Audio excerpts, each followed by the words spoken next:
അയോധ്യ വിഷയത്തിൽ കോൺഗ്രസ് നിലപാട് ദേശീയ കോൺഗ്രസ് നേതൃത്വം വ്യക്തമാക്കി. പാർട്ടിക്ക് ക്ഷണം ഉണ്ടായിരുന്നില്ല, വ്യക്തികൾക്കാണ് ക്ഷണം ഉണ്ടായിരുന്നത്. വ്യക്തികൾ പാർട്ടി നേതാക്കളായിരുന്നു, അവർ പാർട്ടിയുമായി ആലോചിച്ചു. അപ്പോൾ അവിടെ അയോധ്യയിൽ നടക്കുന്നത് യഥാർത്ഥത്തിൽ പൊളിറ്റിക്കലായിട്ടുള്ള പരിപാടി. തെരഞ്ഞെടുപ്പിന് മുമ്പ് മതത്തെ രാഷ്ട്രീയവൽക്കരിക്കാനും ആരാധനാലയത്തെ രാഷ്ട്രീയ പ്രവർത്തനത്തിന്റെ കേന്ദ്രമാക്കാനുമാണ് BJP ശ്രമിക്കുന്നത്.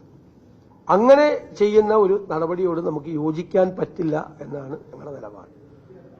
അതാണ് നിലപാട്. കോൺഗ്രസ് നിലപാട് വളരെ കൃത്യമാണ്, ക്ലാരിറ്റിയുള്ള നിലപാടാണ്. മതത്തെ രാഷ്ട്രീയവൽക്കരിക്കുന്നതിനോട് ഞങ്ങൾക്ക് യോജിക്കാൻ പറ്റില്ല. NSSന് അവരുടെ അഭിപ്രായം പറയാം, ഞങ്ങളുടെ അഭിപ്രായം ഞങ്ങൾ ആരുടെ മീതെ അടിച്ചേൽപ്പിക്കില്ല. അത് കോൺഗ്രസിന്റെ രാഷ്ട്രീയമായ അഭിപ്രായമാണ്, പൊളിറ്റിക്കലായിട്ടുള്ള അഭിപ്രായമാണ്, ഞങ്ങളെടുത്ത തീരുമാനമാണ്. ഈ രാമൻ അവരുടെ കൂടെ അല്ല, BJPയുടെ കൂടെ അല്ല.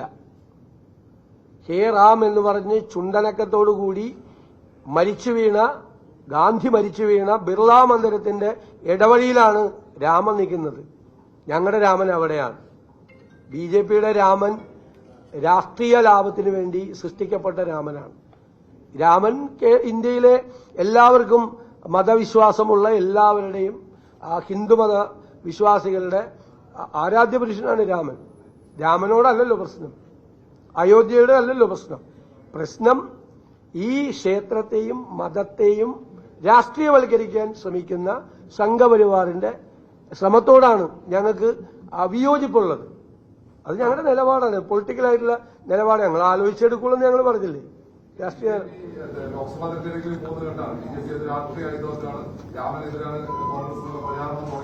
അതായിക്കോട്ടെ. 4 ശങ്കരാചാര്യന്മാർ മഠാധിപതികൾ ഇത് രാഷ്ട്രീയവൽക്കരിക്കുകയാണെന്ന് പറഞ്ഞിട്ടുണ്ട്. അപ്പൊ അവരെ BJP എതിർക്കുമോ?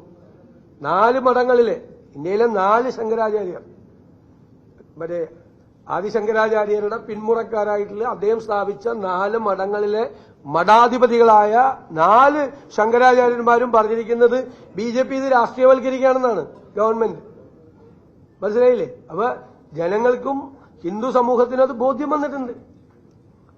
ക്ഷേത്രത്തിൽ പോകുന്നതല്ലല്ലോ പ്രശ്നം. ക്ഷേത്രത്തിൽ വിശ്വാസികൾക്ക് പോവാം, ക്ഷേത്രത്തിൽ ഏത് വിശ്വാസികൾക്കും പോവാം. പക്ഷെ ഈ ചടങ്ങ് രാഷ്ട്രീയവൽക്കരിക്കുകയാണ്. ആണ്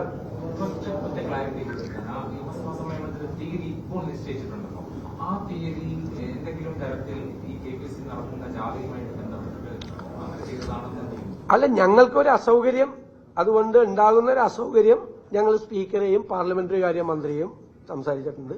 അവരത് സംസാരിച്ചിട്ട് പറയാമെന്ന് പറഞ്ഞിരിക്കണം.